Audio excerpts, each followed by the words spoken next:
আসলে ঘটনা হচ্ছে যে আমাদের জগন্নাথ ইউনিভার্সিটির 18 ব্যাচের জার্নালিজম ডিপার্টমেন্টের এক ফ্রেন্ড, ও হচ্ছে একটা বিষয়ে মানে যত সম্ভব প্রেস ব্রিফিং নেওয়ার জন্য আসছিল।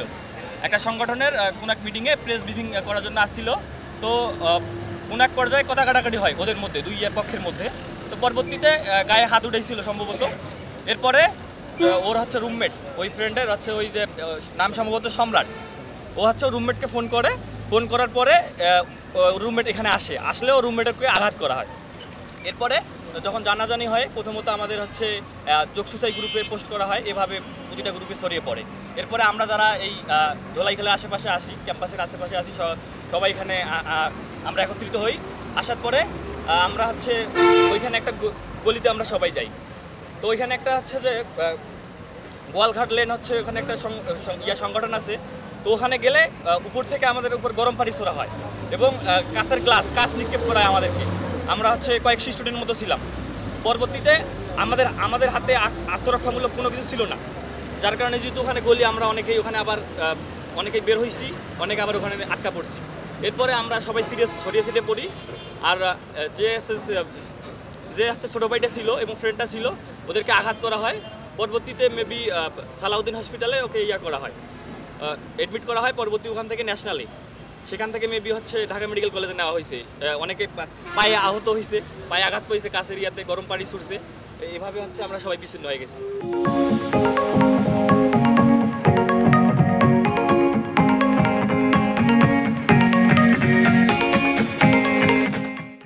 পরিশেষে মানে যারা মূলত আটক করছে তাদেরকে তাদের দেখা পাওয়া যায়নি। হ্যাঁ, আর যে ছেলেকে আটক করা হয়েছিল মেবি তাকে ছাড়া হয়েছে। হ্যাঁ, সে হচ্ছে মাথায় আঘাত পাইছে এবং মাথা দিয়ে অনেক ব্লিডিং হয়েছে। আর অনেকে আবার পায়ের মধ্যে আঘাত করছে। যেহেতু এখানে হচ্ছে কাঁচের গ্লাস ছড়ানো হয়েছিল, গরম পানি ছড়া হয়েছিল এই পর্যন্ত। এখন আমরা হচ্ছে অনেকেই সিরিয়াস হয়ে গেছে, অনেকে হচ্ছে ভিতরে হয়তো আটকা পড়ছে। এই হচ্ছে বিষয়। আমি হচ্ছে রিফাত ইসলাম, জগন্নাথ বিশ্ববিদ্যালয় 22 শিক্ষা বর্ষের একজন শিক্ষার্থী। আর এখনকার পরিস্থিতি কি, মানে এখন কি পুলিশ গেছিল এখানে আসলে পুলিশ হচ্ছে যে এখানে তেমনটা ছিল না। পুলিশকে ইনফর্ম করা হয়েছিল, বাট এনারা রাস্তার পাশে দাঁড়িয়েছিল, ওনারা ঘটনাস্থল ওভাবে ছিল না। পরবর্তীতে ওনারা আমাদেরকে আশ্বাস করে, এখানে ওসি স্যার আসছিল মেবি এবং সাব ইন্সপেক্টর আসছিল। ওনারা এসে আমাদেরকে আশ্বস্ত করে যে ঘটনা হচ্ছে শান্ত হবে, আমাদেরকে থাকতে বলে, শান্ত থাকতে বলে। আপনাদের পরবর্তী স্টেপ কি? এখন আমাদের পরবর্তী স্টেপ হচ্ছে যে এখন অন্যায় যেই করুক না কেন অবশ্যই অন্যায় হইতে হবে। এখন হচ্ছে অন্যায়ের উপযুক্ত শাস্তি হইতে হবে। যেই করুক না কেন তাকে চিহ্নিত করে তার উপযুক্ত শাস্তি দিতে হবে এবং আমাদের নিরাপত্তা নিশ্চিত করতে হবে। আমরা একজন শিক্ষার্থী, আমাদের নিরাপত্তা নিশ্চিত করতে হবে। জানি যে এই সময় ইফতারের পরবর্তী সময়গুলোতে আর বাজারঘাট, তারপরে মার্কেট প্লেসগুলোতে লোক সমাগম হয়। তো যেহেতু আমাদের পয়লা রমজানের পর থেকেই এই মানুষের নিরাপত্তার জন্য আজকে থেকেই আমাদের এই পুরো ঢাকা শহরকে 2জন ডিসি এবং আমাদের একজন জয়েন্ট কমিশনার আমাদেরকে তদারকি করছেন। আমাদের যে পেট্রোলগুলো আছে এই পেট্রোলগুলো মেইনলি আমরা তদারকি করছি যে পেট্রোলগুলো ঠিকভাবে কাজ করছে কিনা। তো সেই ধারাবাহিকতার অংশ হিসাবে যখন আমি আসলে এই পেট্রোল তদারকি করছিলাম, তখন আজকের এই চেকপোস্টটাকে আমি পেয়েছি।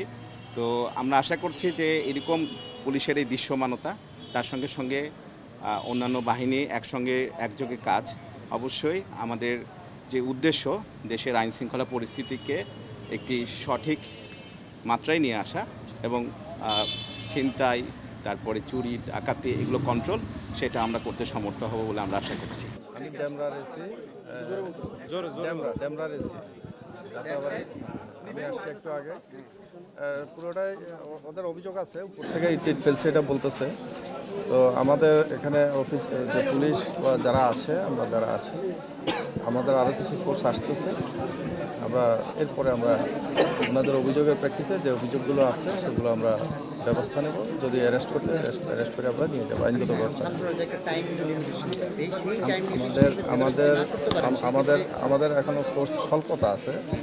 আমাদের ফোর্সগুলো আসলে আমরা কাজ শুরু করবো। আমাদের আরও উদ্যোগ কর্তৃপক্ষ অফিসারও আসছে, কর্তৃপক্ষ আসতেছে। ওনারা আসলে এবং সাথে আরও ফোর্স আসতেছে, ওনারা আসলে আমরা শুরু করবো। আপনার নামটার ডেজিগনেশন একটু বলুন। আমার নাম মোহাম্মদ নাসিরউদ্দিন। আপনারা সকলেই জানেন দেশের বর্তমান আইনশৃঙ্খলা পরিস্থিতি উন্নয়নকল্পে বাংলাদেশ সেনাবাহিনী, পুলিশ এর পাশাপাশি বিজিবি, বর্ডার গার্ড বাংলাদেশ আমরাও মাঠে রয়েছি বিগত বেশ কিছুদিন যাবৎ। চলমান এই বিশেষ অভিযানের আওতায় আমাদের টহল কার্যক্রম যৌথভাবে পরিচালিত হচ্ছে। আমরা মূলত প্রধান সড়কগুলোর পাশাপাশি যে বিভিন্ন আবাসিক এলাকার অলি গলি এই জায়গাগুলো কভার করার চেষ্টা করছি। আপনারা দেখেছেন আমাদের টহল পায়ে হেঁটে এই জায়গাগুলোতে বিচরণ করছে, যার মাধ্যমে যে সাধারণ জনগণ তাদেরকে একটা নিরাপত্তা দেওয়ার চেষ্টা আমরা করে যাচ্ছি। পাশাপাশি আমাদের পুলিশের সহায়তায় যৌথ চেকপোস্ট করা হচ্ছে, আপনারা সেটার কার্যক্রমও দেখেছেন বা দেখতে পাবেন, যেখানে আমরা সন্দেহজনক বিভিন্ন গাড়ি বা ব্যক্তিবর্গকে তল্লাশি করছি এবং প্রধান সড়কগুলোতে গাড়ির মাধ্যমেও আমরা যে ভেহিক্যাল পেট্রোল সেটা করে যাচ্ছি। আচ্ছা, এখন পর্যন্ত তল্লাশি করে কি কাউকে আটক করা হয়েছে এরকম কোনো information? আমরা আজকে এই মুহূর্তে যে আমাদের তল্লাশি এটার মাধ্যমে আমরা কাউকে আটক করতে পারিনি, তবে আমাদের চেষ্টা অব্যাহত আছে। আমরা যে কোনো সন্দেহভাজন বা ব্যক্তিবর্গকে আমরা গাড়িকে চেক করছি। তো আমাদের আশা যে আমাদের এই কার্যক্রমের মাধ্যমে, এই উদ্যোগের মাধ্যমে দেশের বা ঢাকা শহরে অর্থাৎ আমাদের যে নিজেদের দায়িত্বপূর্ণ এলাকা যেটা, এটার যে আইনশৃঙ্খলা পরিস্থিতি এটা উন্নতি করতে পারবো ইনশাল্লাহ। এবং আমরা সীমান্তে যেরকম তৎপর, সীমান্তে যেরকমভাবে আমরা নিজেদেরকে একটা নিরাপত্তা এবং আস্থার প্রতীক হিসেবে বিজিবিকে প্রতিষ্ঠিত করতে পেরেছি, যে আমাদের দায়িত্বপূর্ণ এলাকা ঢাকার যে অংশটুকু আমরা কভার করছি সেখানেও আমরা পুলিশের সহায়তায় বা অন্যান্য বাহিনীর সহায়তায় আমরা একইভাবে নিরাপত্তা এবং আস্থার প্রতীক হিসেবে থাকতে পারবো বা সাধারণ জনগণের পাশে থাকতে পারবো বলে আশা করছি।